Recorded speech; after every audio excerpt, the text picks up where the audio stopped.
मंत्रिपद न मिळाल्यानं नाराज झालेले छगन भुजबळ बंडाच्या पवित्र्यात उभे ठाकलेले सध्या पाहायला मिळतात। मात्र आता भुजबळांच्या रूपातले बंडोबा थंडोबा झाल्याचं दिसून आलंय। मंत्रिपद न मिळाल्यानं बंडखोरीच्या तयारीत असलेले भुजबळ आता शांत झाले। काही दिवसांपूर्वी झुकेगा नाही असा बाणा दाखवणारे भुजबळ आता जे जे होईल ते पहावे ही तुकोबांची ओवी म्हणू लागले।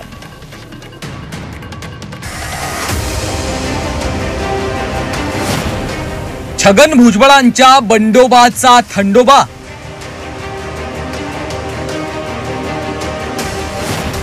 बंडखोरीचा पावित्रा घेतलेले भुजबळ थंड।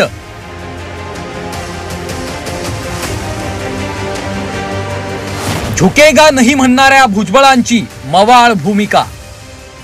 मंत्रिपद न दिल्यामुळे छगन भुजबळ नाराज होते। नाराज भुजबळांनी थेट अजितदादांना आव्हान देण्याची भाषा केली होती। पुढच्या 8 दिवसात भुजबळ मोठा निर्णय घेणार अशी शक्यता वर्तवण्यात येत होती। भुजबळांचा झुकेगा नाही बाणा सगळ्यांना पाहायला मिळाला।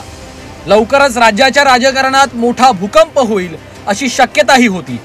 भुजबळांनी देखील उठ म्हटलं तर उठणार नाही आणि बस म्हटलं तर बसणार नाही असं सांगत थेट अजितदादांनाच ललकारलं होतं। खेळ नाही का तुमच्या हातातलं? तुम्हाला वाटेल तेव्हा तुम्ही त्या आता वरती, आता बसा खाली, आता निवडणूक लढवा। भुजबळांचा हा आक्रमक बाणा फार दिवस चालला नाही, कारण भुजबळांना भाजपची दारं बंद असल्याचं कळून चुकलं होतं। उद्धव ठाकरेंच्या शिवसेनेनंही भुजबळांना पक्षात घ्यायला फारशी उत्सुकता दाखवली नाही। त्याहून मोठी गोष्ट म्हणजे वेगवेगळे आरोप असताना भुजबळांना सरकारमधून बाहेर पडणं महागात पडणार होतं। त्यामुळेच भुजबळांनी नमती भूमिका घेतलीये। आता तर त्यांना तुकोबांचे अभंग आठवू लागलेत।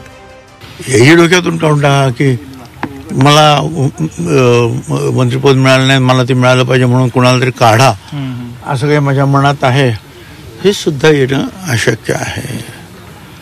त्यामुळे आता बघूया पुढे। तुका म्हणे उगी राहावे, जे जे होईल ते पाहावे। छगन भुजबळांची दुहेरी कोंडी झालीये। मंत्रिपद गेलं शिवाय पक्षातली पतही गेली। भुजबळांच्या राजकारणाची उतरण सुरू झाल्याची चर्चा राजकीय वर्तुळात सुरू झाली आहे। योगेश खरे, झी 24 तास, नाशिक।